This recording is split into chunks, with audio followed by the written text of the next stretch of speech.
Entrez.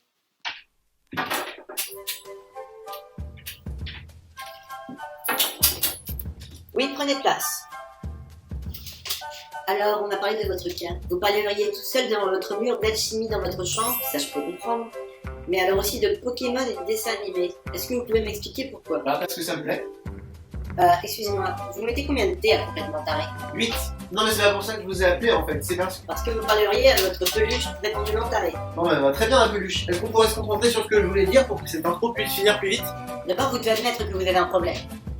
Mais je ne suis pas fou, j'ai des conversations saines avec mon ours, je combats le maléfique koala, je passe mes journées avec une cassette de marin et un marteau, et tous les personnages qui passent dans mon émission, où je suis le héros au grand pouvoir, ont une tête qui me ressemble étrangement à la mienne. Mon pauvre, vous êtes totalement siphonné.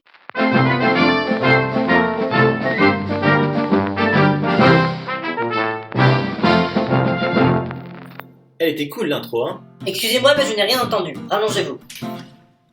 Alors voilà docteur, durant le dernier épisode j'ai dit des trucs un brin intelligents. Du coup j'ai peur que les gens pensent que je sois un vrai Wikipédia humain. Alors que pour cet épisode j'aimerais simplement me moquer des fans de Tortue Ninja. Eh bien, vous avez visiblement aussi envie de leur offrir de la gaieté, sinon vous ne seriez pas ici. Même si vous le devriez. Mais je vous conseillerais de vous moquer de vieilles séries, mais sérieusement. Vous feriez une intro dans laquelle vous expliqueriez que cette vidéo pourrait être totalement subjective. Cette intro se terminerait sur moi, qui me rendrait compte que je vous donne des conseils sur une émission dont je réfute l'existence. Ouais, pas bête. Je peux venir faire la vidéo avec toi ? Évidemment. Quoi, il existe vraiment ? Mais comment il est apparu là ? Cherche pas à comprendre. Je vous pose une question, quel est votre dessin animé préféré ? Je ne vous entends pas. Mais vous y avez pensé, et quand on le dit en pensant, ça compte. Je trouve quand même qu'on vit dans une belle époque. L'âge d'or des dessins animés. Je vous explique comment on en est arrivé là. Il fut une époque lointaine où existaient des dessins animés trop cool. Enfin, en fait, non, c'était globalement pas terrible. Mais ils trouvaient ça cool, les gens. Transformers, My Little Pony, Tortue Ninja. Les producteurs ont vu que Disney marchait vachement bien et que ça faisait de l'argent. Du coup, les producteurs ont essayé d'exploiter ce business en créant le procédé le plus rentable et en le suivant systématiquement, empêchant toute progression du support ou originalité pendant très longtemps. Je vais vous montrer à quoi ça ressemblait. Alors, bienvenue pour une recette qui va nous apprendre à faire un mauvais vieux dessin animé. Suivez bien la recette. La première étape est de viser les plus jeunes. Pourquoi ? Parce qu'ils achètent des jouets et l'argent s'écoule. Ça va littéralement les coller à l'écran. Voilà. La deuxième étape, c'est un scénario pourri. Je suis le méchant et je veux tuer la gentille. Pourquoi me veut-il du mal ? Parce que c'est un méchant. Mais pourquoi moi ? Parce que t'es une gentille. La dernière étape, c'est de ne jamais parler de trucs sérieux et de ne pas sortir des sentiers battus. Parce que ça ne servait à rien. Bah oui, on faisait déjà de l'argent, donc pourquoi s'investir ? Et voilà, vous avez un mauvais dessin animé à déguster en famille. J'avoue, j'exagère. Il existait déjà à l'époque des dessins animés vraiment intelligents et s'adressant à tout le monde. Genre... Batman... J'étais pas né, ok ? Mais regardez Batman. Osez me dire que ce dessin animé ne marque pas même les adultes. Les gens qui regardaient les maîtres de l'univers grandissent et arrêtent d'acheter les jouets. Mais quand un dessin animé est bien fait, les adultes, les ados, ils continuent à les regarder. Ce qui potentiellement multiplie par 8 milliards le taux d'audience possible. Et non, ils n'achètent plus de jouets. Mais ils achètent des goodies, des t-shirts, et transforment des œuvres qu'ils aiment en phénomènes identitaires. Et c'est par leur exemple que l'âge d'or commença. Malgré la montagne de trucs vraiment bof, des petits malins ont joué à la technique du cheval de Troie. Ils avaient compris que pour qu'un truc marche, il fallait qu'il soit objectivement bon. Et cela pour tout le monde. De bons dessins animés vraiment sympas naquirent alors, qui semblaient n'avoir rien de novateur et visaient uniquement des jeunes afin de rassurer les diffuseurs, mais qui se sont révélés être vachement plus que ça. Des exemples ?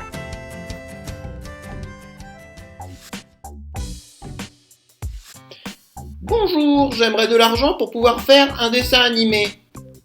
D'accord, mais est-ce que ce ne sera que pour les enfants ? Oui.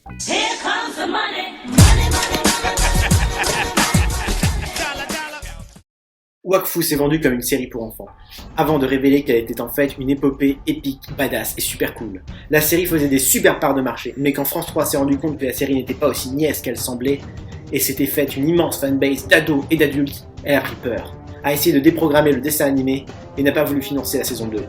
Mais les temps avaient changé et le monde était prêt à accueillir des émissions et des shows ambitieux. Et grâce à de nouvelles chaînes comme Netflix et le pouvoir des communautés, des shows même destinés aux adultes naissent. Pourquoi j'ai ça moi? Vous avez déjà vu South Park? C'était fait avec 3 fois rien et le premier épisode n'était qu'une suite de blagues assez crues.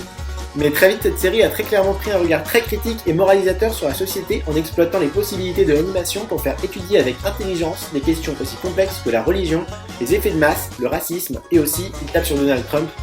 Et ça fait du bien. Et maintenant, Steven Universe. Cette série, comme toutes les autres, commence vraiment mal. Je veux dire, le premier épisode raconte comment un enfant accompagné de 3 aliens cherche à avoir des cookie cats. D'accord? Dans le niveau de l'ennui, on est sur du vivement dimanche. Et la première saison est globalement très lente, mais accrochez-vous un peu et vous trouverez que c'est un chef-d'œuvre. Juré, cette série casse absolument tous les codes de narration et les stéréotypes en portant l'accent sur les relations entre ses personnages. Ce n'est pas uniquement de la comédie, absolument tous les épisodes sont touchants au point de vous mettre en boule, notamment par le fait qu'elle introduit avec subtilité des thèmes notamment amoureux encore très peu exploités à l'heure actuelle. Du coup, même si c'est une série inégale, niveau rythme, elle est d'intérêt public et je vous la recommande. La dernière qui me vient à l'esprit, c'est My Little Pony. Quoi? My Little Pony? Mais t'es un gamin? Faut dire ça tout de suite. Quand on m'a dit que cette série existait, j'ai ri aux éclats. Je pensais que c'était un remake destiné à vendre des jouets, encore une fois. Un jour, je suis tombé dessus et oh mon dieu, c'était drôle. Mieux, je n'ai pas ri des personnages, j'ai ri avec eux et ça faisait du bien.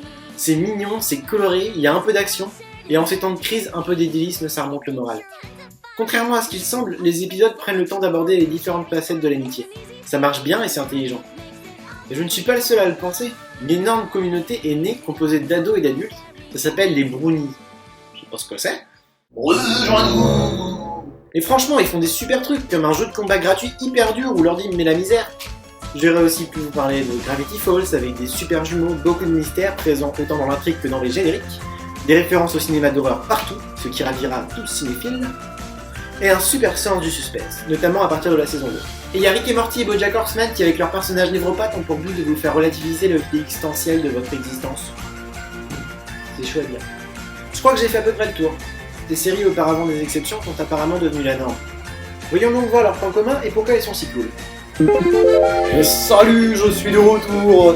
Aujourd'hui, on va enfin cuisiner des dessins animés savoureux. Attention, ça ne sera pas fade. La première étape, c'est de viser un large public. Et pour cela, il faut qu'il parle de trucs complexes et avec subtilité et intelligence. La seconde étape, c'est de faire bouillonner l'intérêt des gens. Donne ta caméra, la deuxième fois c'est plus drôle. Mais laisse-moi parler. Mais lâche ta caméra. Lâche ta caméra. Non, la deuxième étape, c'est qu'il comprend l'intérêt de son média. Par exemple, il est coloré. Oui, j'ai dit que Batman était une grande série, mais à votre avis, est-ce que la froide réalité auquel est confronté un personnage ne paraît pas bien plus forte et pourtant drôle comparée à la joie apparente de l'univers qui l'entoure?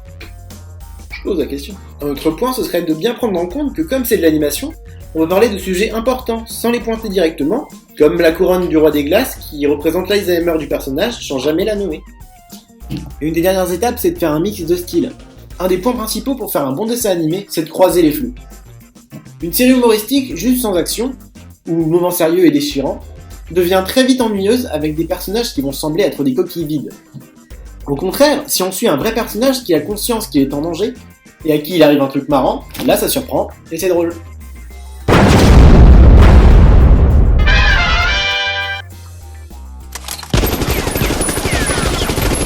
Et ben voilà, on a une délicieuse recette. Vous vous êtes toujours demandé pourquoi mon son était totalement pourri? Voici la réponse. Voici mon ordi avec micro et caméra intégrés. Voici un serveur audio externe, magnifique. Un micro fantôme, qualité supérieure, avec son bloc d'alimentation, un micro emprunté et un tas de fils pour faire un joli chapeau. Bah justement, avec des moyens comme ça, tu devrais avoir un super son. Ouais, mais ça marche pas.